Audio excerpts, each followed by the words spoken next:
हम पिछले वीडियो में देखे थे कि अद्विका और शैतान का एक रात जंगल में मिलन हुआ था। उस शैतानी मिलन के बाद अद्विका के गर्भ में वह बच्चा तेजी के साथ बढ़ रहा था। अद्विका के गर्भ से जुड़ी घटनाओं ने पूरे राज्य में डर का माहौल बना दिया था। लोग मानने लगे थे कि यह शराब केवल उनके राजा और रानी को नहीं बल्कि पूरे राज्य को तबाह कर देगा। जैसे जैसे घटनाएं बढ़ती अद्विका की जिंदगी एक अजीब मोड़ पर पहुंच गई थी। अद्विका का गर्भ असामान्य रूप से तेजी के साथ बढ़ रहा था। केवल 7 दिनों में उसका पेट पूरी तरह से विकसित हो गया था। अद्विका हर रात एक सपना देखती जिसमें एक बच्चा उससे पुकारता और कहता, माँ मेरे आने के बाद सब कुछ बदल जाएगा। और यह सब घटना अद्विका के साथ हो रहे थे, इसलिए अद्विका की बेचैनी बढ़ने लगी, लेकिन वह इसे किसी से साझा नहीं कर सकी। राजा ने कई वेद और तांत्रिक बुलाए, लेकिन सब यही कह रहे थे कि यह किसी अज्ञात शक्ति का प्रभाव है। किसी के पास कोई उपाय नहीं था कि उसे रोक सके। फिर इसी तरह 9वें दिन अचानक आधी रात में अद्विका का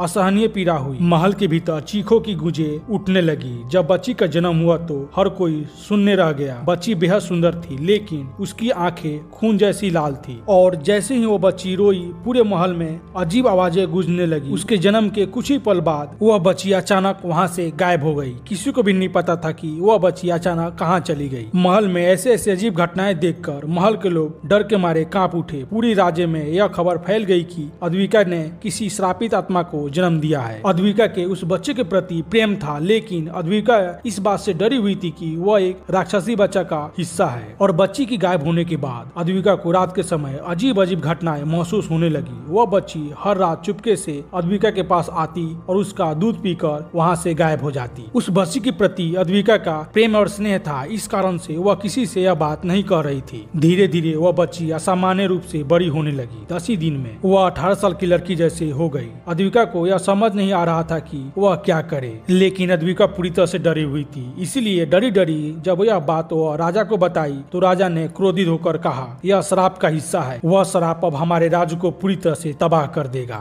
वह छोटी लड़की अब बड़ी युवती में बदल चुकी थी। वह बच्ची रात के अंधेरे में राज्य के हर लड़के को अपनी तरफ आकर्षित करने लगी थी, और उसकी हंसी और सुंदरता से कोई भी लड़के उसकी ओर खींचे चले आते, लेकिन जो भी उसके पास जाता वह कभी वापस जिंदा नहीं लौटता। उस राज्य में पूरे अराजकता फैलने लगी। लोग डर के मारे अपने घरों से बाहर नहीं निकलते, और कुछ लोग तो अपने राज्य को छोड़कर वहां से भागने लगे थे। और महल में भी अजीब अजीब घटनाएं होने लगी। रात में दरवाजे अपने आप खुलते और बंद हो जाते, सैनिक और सेवक अचानक गायब हो जाते। इस सब घटना के कारण राजा को अब इस बात का एहसास हो गया था कि जल्दी कुछ नहीं किया गया तो पूरा राज्य खत्म हो जाएगा। इसलिए राजा ने अपने राज्य के सबसे शक्तिशाली तांत्रिक को बुलाया। तांत्रिक ने महल में प्रवेश करते ही कहा, इस शराब को समाप्त करने के लिए देवी का अनुष्ठान करना होगा, लेकिन याद रखना यह साधारण अनुष्ठान नहीं है। इस शराब को रोकने के लिए देवी के पास एक बलि देनी होगी। इसे रोकने का केवल एक ही तरीका है, इसे जन्म देने वाली माँ को अपना बलि देना होगा। उस बलिदान के साथ पवित्र कुंभ के संगम का जल लेकर अनुष्ठान करना होगा। यह राजा जल आपको खुद लाना होगा। राजा जो अपनी बेटी अद्विका से बेहद प्रेम करते थे, इस बलिदान को स्वीकार करने के लिए तैयार नहीं थे, लेकिन महल के बुजुर्ग और तांत्रिक ने कहा कि अगर अद्विका का बलि नहीं दिया गया तो पूरे राज्य को वह नष्ट कर देगी। राजा, अगर पूरे राज्य को बचाना है तो हमारे पास बस एक ही उपाय है। तांत्रिक और बुजुर्ग की बातें सुनकर अद्विका ने खुद को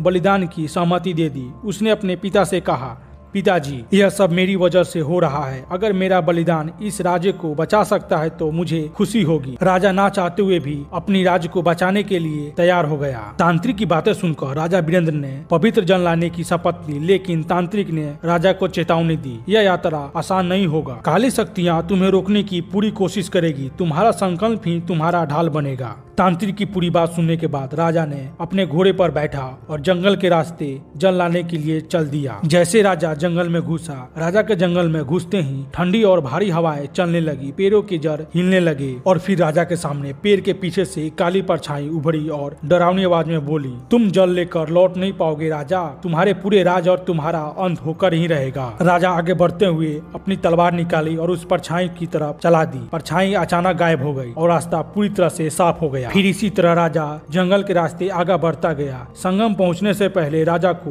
एक टूटा हुआ पुल पार करना था। नदी नदी के बीच राजा जैसे टूटा हुआ पुल पार कर रहा था, तभी अचानक से वहाँ एक काली परछाई प्रकट हुई और वह काली परछाई गरजती आवाज में राजा से कहा, राजा यह जल तुम्हें नहीं मिलेगा। राजा ने उसकी बातों पर ध्यान नहीं दिया। राजा ने ध्यान लगाया और भगवान का स्मरण किया और छाया को पार कर गया और राजा चलते चलते कुछ ही देर में उस संगम के पास पहुंच गया। उस संगम पर पहुंचकर राजा ने पवित्र जल से कलश भरा। जैसे ही जल भरा, आकाश में एक दिव्य प्रकाश फैली और एक आवाज गूंजी, राजा यह जल तुम्हारे राज को श्राप मुक्त करेगा, लेकिन इसे सही समय पर अनुष्ठान में उपयोग करना होगा। और फिर राजा जंगल के रास्ते होते हुए अपने राजमहल पहुंचे। राजा के महल पहुंचने के बाद अद्विका को काली मंदिर में ले जाया गया और वहां पर उस अनुष्ठान की पूजा शुरू हो गई। जैसे ही बलि का समय आया और बलिदान शुरू हुई, पूरी धरती हिलने लगी। बच्ची हवा में उठ गई और वह लड़की भारी आवाज में बोली, तुम उन लोग को क्या लगता है तुम लोग मेरा अंत कर दोगे? तुम लोग मेरा अंत नहीं कर सकोगे, मैं लौटूंगी। और वह लड़की जोर जोर से हंसने लगी। इतना सुनने के बाद तांत्रिक ने मंत्र पढ़ना तेज कर दिया और उसके बाद अद्विका को उस देवी के पास ले जाया गया। उस देवी के पास अद्विका जाते ही अपना आंख बंद की और उन देवी को प्रणाम किया और उसके बाद अद्विका ने अपनी बलि दे दिया। और जैसे ही बलि पूरा हुआ, अचानक वहाँ पर एक राक्षस के साथ एक युवक प्रकट हुआ और वह युवक उस बच्ची को लेकर गायब हो गया। तब तांत्रिक ने राजा से कहा, राजा यह कुंभ का संगम वाला जल ले जाकर तुम्हें महल के हर कोने में छिड़कना होगा। राजा ने तांत्रिक की बात मानी और कुंभ का पवित्र जल लेकर महल के हर कोने में छिड़कने चला गया। राजा जैसे जैसे जल छिड़क रहा था, महल के हर कोने से एक अजीब अजीब आवाजें आ रही थी और राजा को आवाज सुनाई दे रहा था कि राजा